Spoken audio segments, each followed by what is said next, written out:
Good evening again. And first of all, I would like to express my sincere appreciation to the esteemed organizers for the extending an invitation to participate in this significant conference.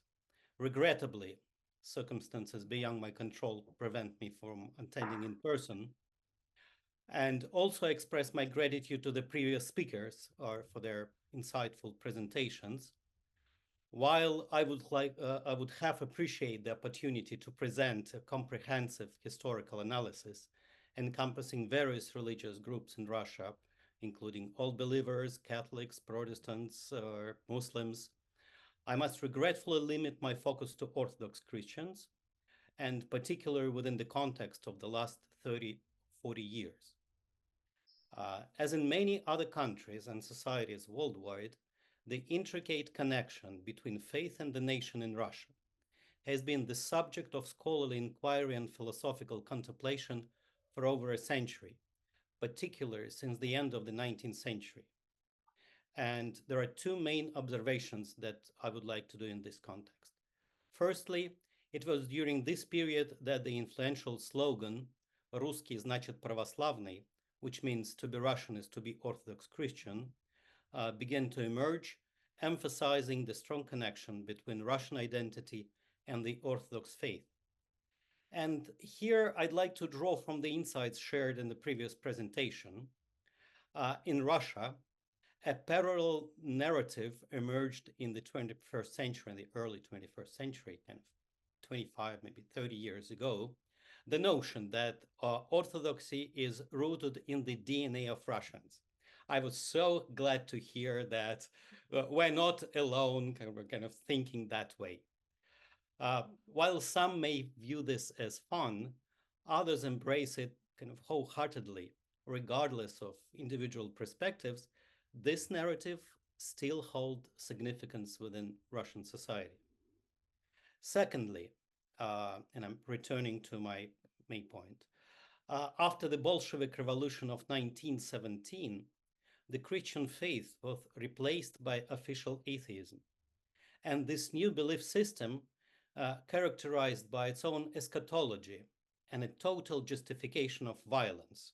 So I'm stressing these two factors, eschatology and violence, in pursuit of communist utopia, represented a first stark departure from traditional religious values. The enduring relationship between the church and the atheistic state in the 20th century prompts profound questions about the role of faith in shaping various aspects of national life, including identity, politics, and cultural dynamics. Delving into these inquiries within the context of Russia and its predominant religious institution, the Russian Orthodox Church, provides a rich terrain for academic exploration, philosophical and theological reflection. It invites scholars to delve into the intricate interplay between faith, nationalism, and communal identity, offering nuanced insights into the multifaceted nature of religious belief and its societal implications. Examining the trajectory of developments over the past 3 decades since the collapse of the Soviet Union offers valuable insights into evolving relationship between faith and the nation.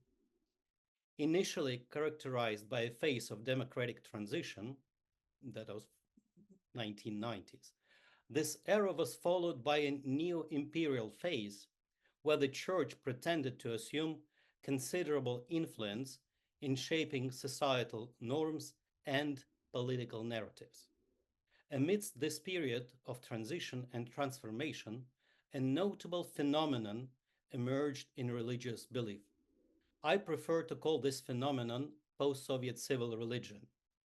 Notably, the Russian Orthodox Church played a pivotal role in shaping this phenomenon, which warrants further exploration and analysis. Let me here share with you my thoughts on the four aspects of this problem.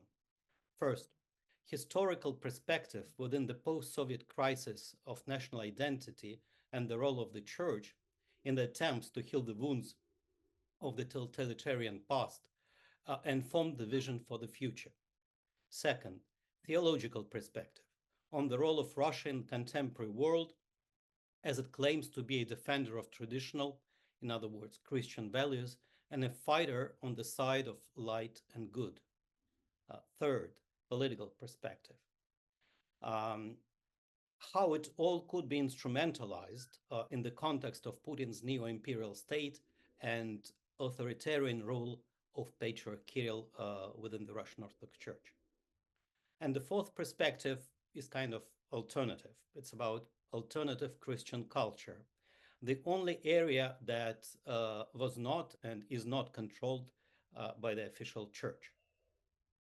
My presentation serves as a brief introduction to this complex and significant topic. Unfortunately, due to time constraints, I won't be able to delve into the intricate details, often crucial for a comprehensive understanding deeply. So, first, historical perspective. The collapse of the Soviet Union in the 1999 brought about a seismic shift into the socio-political landscape of Russia, ushering in a period of profound introspection and re-evaluation of national identity. The Soviet regime had imposed a monolithic concept of the Soviet nation, constructed upon communist ideology and a prescribed set of moral values outlined in the moral codex of a builder of communism. This secular ideology, while evidently promoting unity and progress, ultimately failed to resonate with the diverse ethnic and cultural tapestry of the Soviet Union.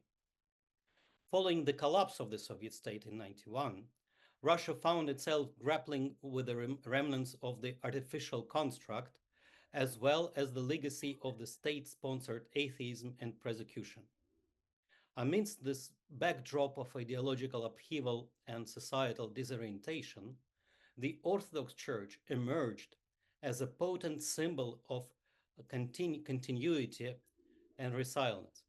Unlike many political, social, and cultural institutions decimated during the communist era, the Orthodox Church endured as a bastion of Russian spirituality and cultural heritage. So the Church's response to the post-Soviet identity crisis was grounded in this straightforward yet compelling narrative.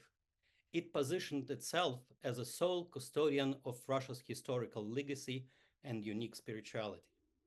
By emphasizing its role as the sole surviving institution that bridges Russian past, present, and future, the Orthodox Church sought to fill the void left by the collapse of the Soviet ideological system.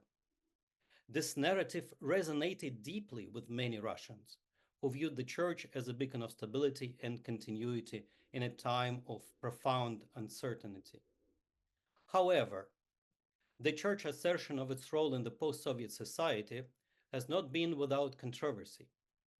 Critics have raised concerns about the entanglement of religious and political authority and the Church stance on issues such as human rights, social justice, and accountability.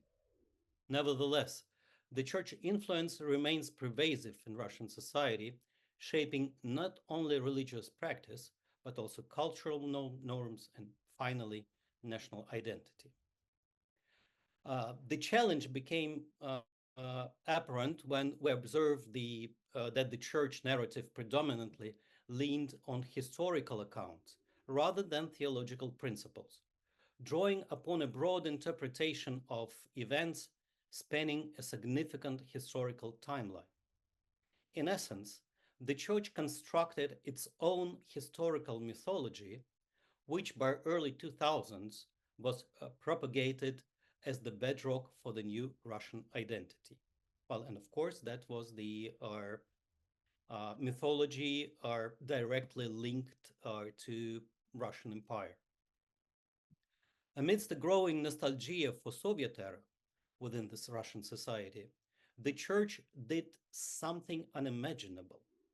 It integrated the Soviet period into an uninterrupted continuum of Russian statehood.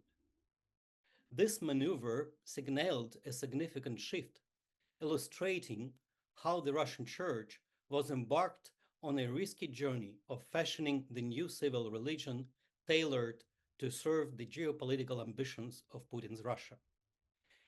It was marked by the development of the Ruski Mir, Russian world concept that was already mentioned today, and the Kremlin appreciated this response to its geopolitical demands and Patriarch Kirill's personal prominent role in promoting this concept. During these years, the Church failed to provide adequate religious education to the populace and to the young clergy, resulting in the majority of the nation remaining largely secularized, with only superficial knowledge of external aspects of religious traditions and formal rituals. Within the religious segment of Russian society, comprising of the faithful of the Russian Orthodox Church, cohesion and integrity was eroded. While Orthodox Christian fundamentalists constituted a minority, they were notably active in challenging the clergy and bishops while seeking to exert influence on political actors. Conversely, the liberal faction within the church faced suspicion, with questions arising about the compatibility of any kind of liberalism with Orthodox Christian values. Second, theological perspective. From an Orthodox Christian theological perspective, Russia's identification as a defender of traditional Christian values and beacon of righteousness in the world is deeply rooted in its national consciousness. You know, this concept of Holy Rus and also messianic tradition within Russian religious thought. This narrative portrays Russia as a moral standard for the rest of the world. And it's noteworthy that this portrayal finds resonance not only within Russia, but also among those globally who espouse anti-American sentiments.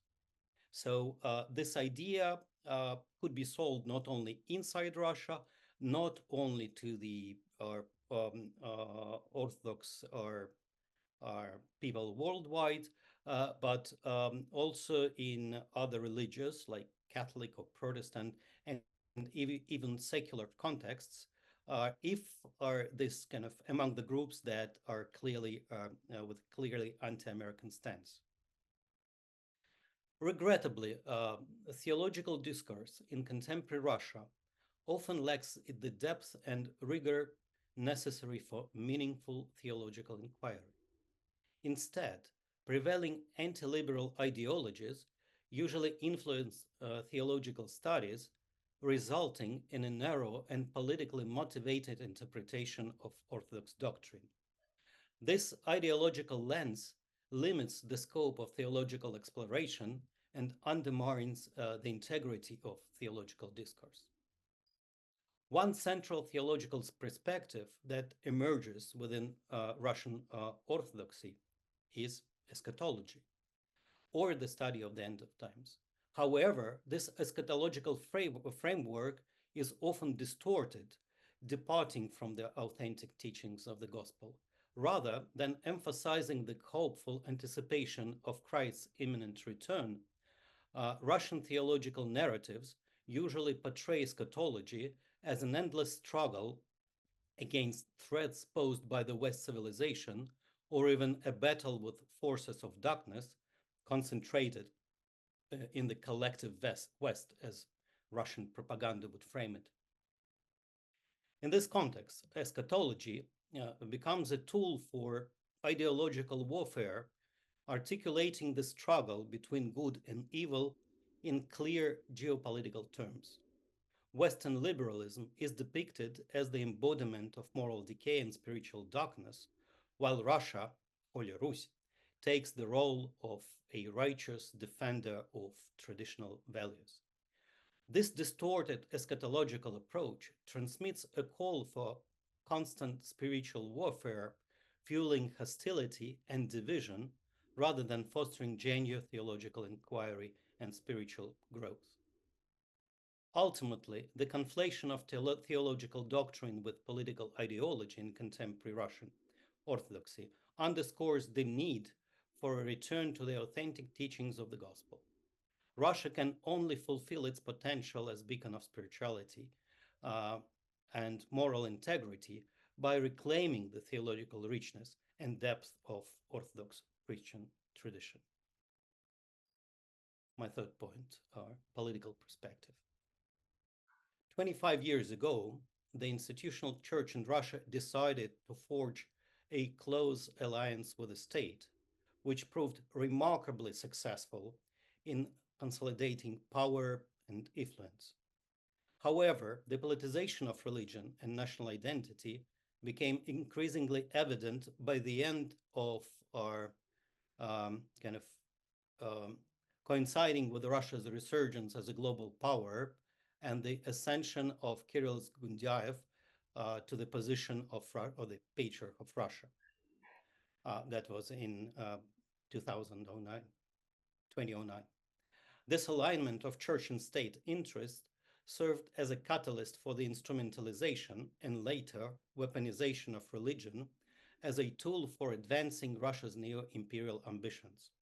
Under Patriarch Kirill's leadership, the Orthodox Church became increasingly intertwined with the state political agenda, promoting a nationalistic ethos and championing in the concept of Ruski Mir as a cornerstone of post-Soviet identity. In discussing the concept of Ruski Mir, it is essential to recognize its complexity. To view it solely through the nationalistic lens or dismiss it as a mere ethnophilitism, as ecumenical Patriarch Bartholomew suggested, I think would be an oversimplification. Instead, Ruski Mir emerges from the landscape of postmodern political culture, where the coherence of ideas often takes a backseat to pragmatism. As such, it incorporates elements of nationalism while also embracing aspects of neo-imperial ideology. The convergence of church and state interests blurred the line between religious and political authority and raised concerns about the erosion of democratic principles and human rights in Russian society. The authoritarian tendencies observed in the political sphere were mirrored within the church, where dissent and independent thought were increasingly suppressed in favor of adherence to state-sanctioned orthodoxy. The politicization of religion has led to the erosion. Sorry. O C S. Sorry, that's. The politicization of religion has led to the erosion of democratic foundations of the state and society in Russia and compromised the separation of church and state. Authoritarian power structures dominate both in the church and the state, silencing dissent, marginalizing opposing voices, including religious dissidents. That has resulted in a climate of fear. Individuals expressed views contrary to the dominant narrative face severe repercussions, including imprisonment under the guise of offense against religious sentiments, which has become a secular equivalent of blasphemy laws. In the light of these developments, it is imperative to critically examine the role of religion in politics and safeguard the principles of democracy and human rights. The instrumentalization of religion for political ends threatens to subvert the fundamental values of freedom and equality upon which modern societies are built. In examining these three perspectives, it becomes evident that the relationship between faith, nation, and politics in Russia is multifaceted and fraught with complexities. Navigating this terrain requires careful consideration of historical legacies, theological doctrines, and political dynamics, as well as a critical examination of how these forces intersect and shape the trajectory of Russian society. In this presentation, I've opted to refrain from delving into the intercases of the Russian world and traditional values concept. These topics have been extensively researched in recent years, and there is a wealth of literature available. One notable resource I will mention, And this is the Declaration on the Teaching of the Russian World, which was published on our Public Orthodoxy website 2 years ago in March 2022. This document provides a thorough and conceptual analysis of these ideas. While there are certainly valid critiques of this document, I recommend it as a valuable starting point for those interested in conducting further examination and study. Now, I will say a few words about the war in Ukraine and the religious justification of this war on the side of the Russian Orthodox Church. In 2015, as I've delved into the evolving rhetoric of Russian politicians and official representatives of the Church, a troubling trend appeared: the emergence of a narrative seeking religious justification for the ongoing conflict in Ukraine. At this juncture, it's crucial to recall that by 2015, the war in Donbass had already been raging for over a year and a half. Moreover, this period coincided with Russia commemorating the 60th anniversary of the victory in the Great Patriotic War of the Second World War. On one hand, there was a noticeable uptick in rhetoric invoking the notion of a holy war in various contexts, both in historical and in contemporary. And speaking about the contemporary use of the holy war, there were attempts to call the war in Syria the holy war because Russia was pretending to protect Christian population from radical Islamists. On the other hand, there was an explicit call to elevate the heroes of the Great Patriotic War in Russian media and in public discourse to a status akin to that of saints within the church. This conflation of military heroism with religious sanctity signaled a troubling blurring of lines between nationalistic zeal and spiritual devotion. It underscored a deliberate effort to co-opt religious symbolism and sentiment to bolster narrative of national identity and geopolitical aspirations. Throughout the 2 years of Russia's full-scale invasion in Ukraine, there was the conspicuous absence of dissenting voices among the bishops and clergy in Russia regarding the special military operation, as the war is officially termed in Russia, or the arguments put forth by Patriarch Kirill to justify it. It's a remarkable scenario to ponder. Not a single bishop in Russia dared to voice disagreement or question the legitimacy of the military intervention. Such anonymous silence from the ecclesiastical leadership raises profound questions about the extent of its independence from the state, but also its moral authority. Blessed are the peacemakers, for they will be called the sons of God. Neither Patriarch Kirill nor other bishops of the Russian Orthodox Church have conveyed sympathy or expressed condolences for the Ukrainians who have endured loss, injury, or displacement. Despite considering Ukraine as an integral part of Moscow Patriarchate, their stance remained unbowed by the heartbreaking reality of children's death and suffering. They have demonstrated, bishops, a total absence of sympathy for those who have suffered at the hands of Russian troops, showing no lament for the victims of torture and torment.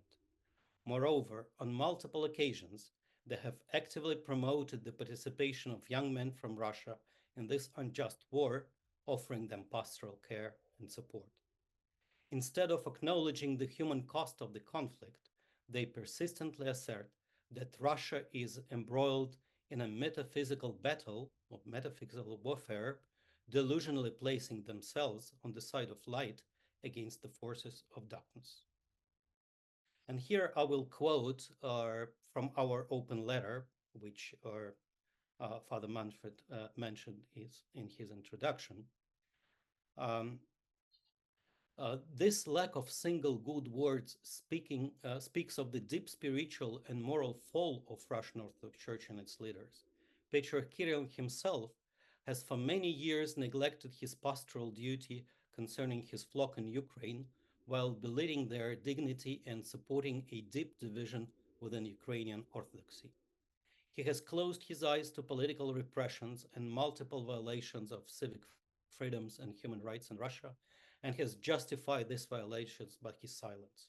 He has supported the Russian regime's aggressive anti-Christian tendencies promoted under the use of such manipulative formulations in the Russian world and traditional values. He has supported the state's lies about the internist war in Ukraine by composing ideological charged prayers and demanding that this prayer should be included in liturgical practice all over the country. Finally, he has supported and justified aggression against Ukraine through his pastoral praxis, and theological discourse. This use of liturgy, theological discourse, and pastoral influence has given multiple examples of how Patriarch Kirill and his bishops and priests violated also the sixth commandment, thou shalt not kill. They have repeatedly twisted the sacrament of Christian benediction into a sanctioning of the murder of the citizens of the neighboring country. Occasions of such violations have become too numerous and well documented on YouTube, X, former Twitter, and elsewhere, and they couldn't be considered as an accident. All this testifies to the extent that the Russian Orthodox Church has deviated from the gospel and preaches something alternative to the word of God. And all Christians must critically ask whether the teachings preached publicly by the Russian Orthodox Church represents indeed the true Christ's message. And I think that this is also very important because this is the part of this information war. It it is crucial to reiterate that wishing and praying for peace, while failing to identify the aggressor, without distinguishing between perpetrators and victims, and without acknowledging the right of a country that faces war of aggression to defend itself, does not promote true and just peace. So the intermediate conclusion. The Church of Russia, the Church in Russia is experiencing a complex dynamic where the official institutional church is prioritizing the promotion of Orthodox ideology and cultural practices rather than fostering genuine faith. Real faith, which is rooted in the gospel and transcends historical or overtly political narratives, is primarily present at the grassroots level in individual parishes and communities. As a result, authentic Christians make up a small minority within the modern day Russian society. This dichotomy underscores a fundamental divergence between the church institutional agenda and the authentic spiritual needs of the faithful. While the church hierarchy may be focused on advancing a particular narrative aligned with state interests, many devout believers seek a deeper, more personal connection with their faith that transcends political expediency and historical revisionism. As such, a noticeable tension exists between the official doctrine espoused by the institutional church and the lived experience of ordinary believers. While the former may be preoccupied with asserting national identity and geopolitical influence, the latter longs for a spirituality that resonates on a profoundly personal level, transcending the temporal confines of history and politics. Now, my fourth point, culture, or Christian culture as a focal point of the expression of faith. The sphere of living faith often transcends the confines of institutionalized religion, finding expression in unconventional spaces where individuals can freely explore and practice their spirituality away from the scrutiny of the church hierarchy. These sanctuaries of genuine faith can be found in various settings, ranging from small parishes and charitable organizations to vibrant cultural centers and informal intellectual or artistic circles. In these alternative spaces, the essence of living faith comes to life, unencumbered by the constraints of religious restrictions or institutional oversight. Here, individuals have the freedom to cultivate their spirituality through personal reflection, communal worship, creative expression, forging meaningful connections with their faith and with one another. I should say that Russian artists have played a pivotal role in shaping contemporary liturgical culture, infusing it with innovation and artistic brilliance.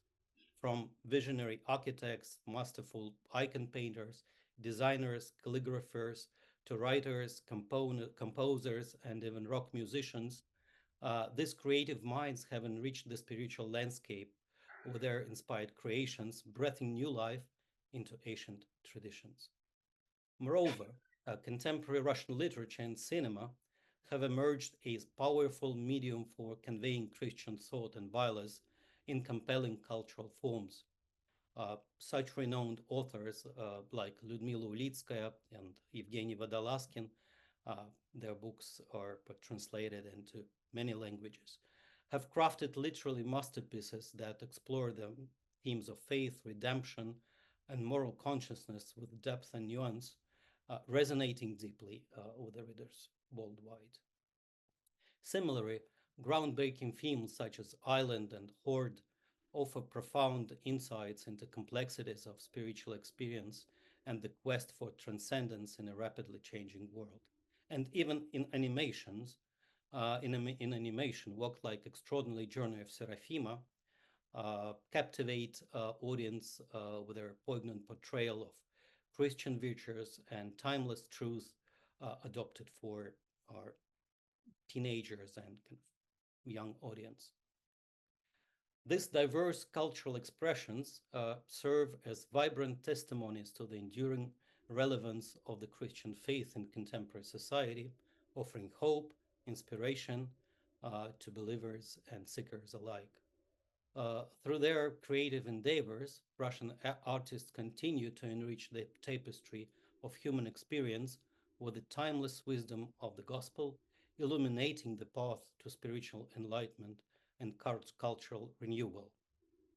And well, the problem is now that many of these artists, intellectuals, and even priests left Russia after the beginning of this full-scale invasion of Russia in Ukraine. And I believe some of them are in Poland now. Conclusion. My presentation focuses mainly on the relationship within the church and the nation, rather than directly addressing our conference's primary theme, faith and nation. I have deliberately chosen this focus because I have witnessed that faith is often equated with adherence to the institutional church in contemporary Russia. This conflation of faith with institutional affiliation is a real trouble deeply rooted in societal norms and perceptions.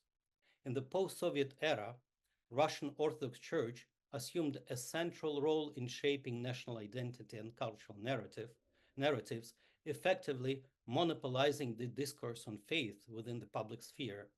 This hegemony has inadvertently blurred the distinction between genuine spiritual conviction and faith and institutional affiliation. As a result, the dominance of institutional authority has overshadowed broader discourse on faith and nationhood. Nevertheless, it is imperative to recognize the distinction between being a believer and identifying as a member of the Russian Orthodox Church. While they two may overlap for many individuals, they are not synonyms. Faith transcends institutional boundaries and manifests in diverse forms, from personal spirituality to communal worship practices. So here my conclusion is clear. The Russian Orthodox Church as an institution is facing a deep crisis. As a long-term resident of Russia for over 5 decades, I have experienced both the religious revival and the crisis within the institutional church. This first-hand experience allows me to attest to the challenges inherent in our faith journey. Regrettably, our country's present state of affairs is disheartening, characterized by the silence of the Russian Orthodox Church on matters of truth and noticeable erosion of its moral authority. Amidst Russia's pervasive atmosphere of fear and oppression, there have been moments of extraordinary courage and steadfast faith, and I should mention one of them. One such poignant moment unfolded during the recent funeral of Alexei Navalny, whose life and tragic death manifested the struggle for truth and justice of our nation. Despite the funeral service being held discreetly behind closed doors and with attendance restricted by agents of the secret services and police, its message resonated profoundly that faith possesses the transformative power to transcend fear and despair and struggle for, as Navalny put it, a beautiful Russia of the future. Navalny's remarkable journey from atheism to Orthodox Christianity, inspired by timeless teaching of the gospel, deeply resonated with many.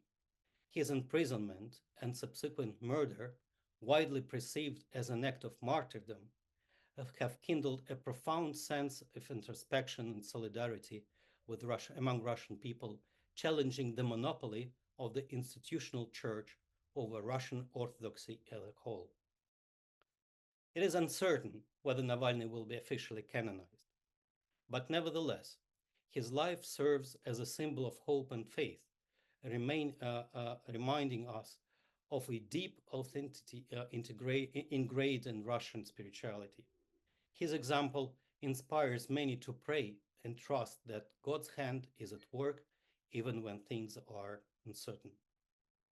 In closing, I want to highlight an important initiative undertaken by our Orthodox Christian Studies Center of Fordham University.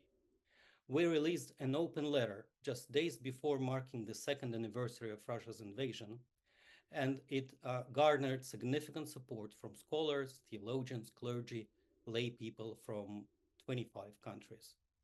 This letter serves as an urgent appeal to the leaders of Christian churches, denominations, and ecumenical organizations, urging them to establish a dedicated task force. This task force would specifically address public statements made by the hierarchs of the Russian Orthodox Church that contradict the teachings of the gospel. Silence in the face of such deviations from Christian principles is not an option. It's imperative that we, as global Christian community, take a stand against any rhetoric or actions that undermine the core values of our faith. Through collective action and solidarity, we can uphold the integrity of our religious teachings and promote a message of peace, justice, and compassion in the face of the conflict, adversity, and war. Thank you.